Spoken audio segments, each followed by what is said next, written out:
Hello everyone. Today I'd like to speak about an interview that took place between Paul Reynolds of RTE, who's their crime correspondent, and the head of the Garda National Immigration Bureau, Adrian Minnick, who are aligned with the Department of Justice in Ireland.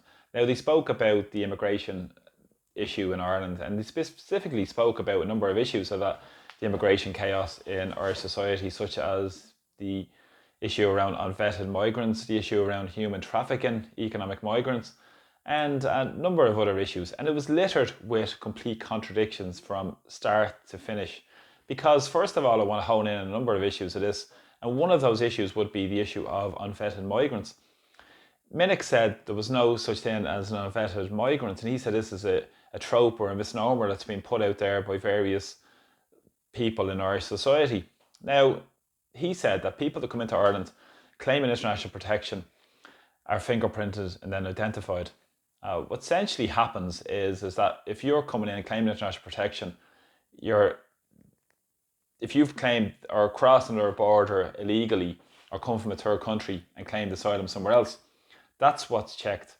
What essentially isn't checked precisely is somebody, for instance, that comes outside Europe from a non-EU country where there's no way of checking anybody's past in terms of any criminal involvement or any other issues around that as well, which are creating big issues in our society. And there is parameters around that.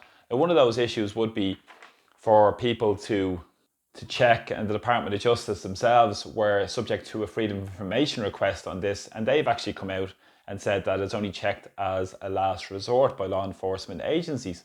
Now, this is interesting because this goes against what even Minnick said in that interview.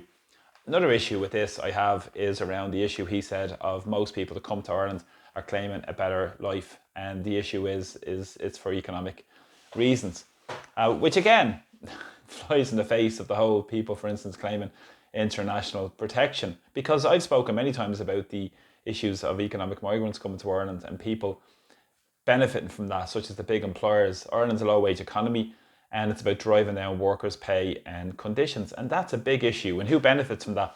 And those people that come to Ireland as well are being exploited by their people who traffic them here, pay up to €25,000 to get to Ireland, and then many are forced into very poorly paid jobs, exploitation, prostitution, very serious issues for people. Of course, this isn't being addressed by the political opposition because they're working in lockstep with the government on this.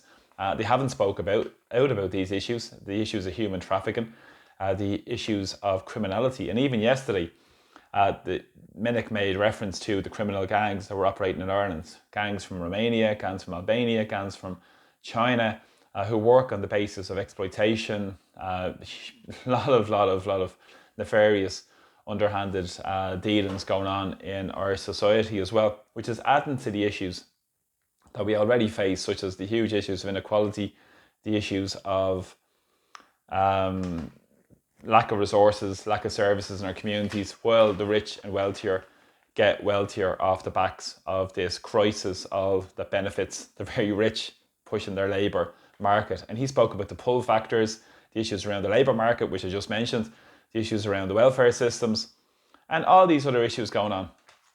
This is an important facet of what's going on. And we always look at who benefits from this, who benefits from it, who's getting exploited and who wins. Who wins are the big employers, the very rich in our society. If you break it all down, the top 1% of Ireland as population have about 14 to 15% of the wealth. And even if you go further than that, you can extrapolate more figures, such as the top 5% have nearly 40% of the wealth, while the poorest are getting poorer because of the pressures on services, such as housing, health, and all the other pressures we see as well.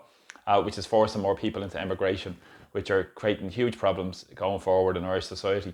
So this is what's going on. This is the propaganda we hear from RTE. This is the nonsense we hear all the time as well, where people are afraid to speak out on what's going on. People should speak their mind and speak out to what's really going on. Thanks for all the support of my videos. Please press subscribe, and also thanks again for all the support. Take care. Bye bye.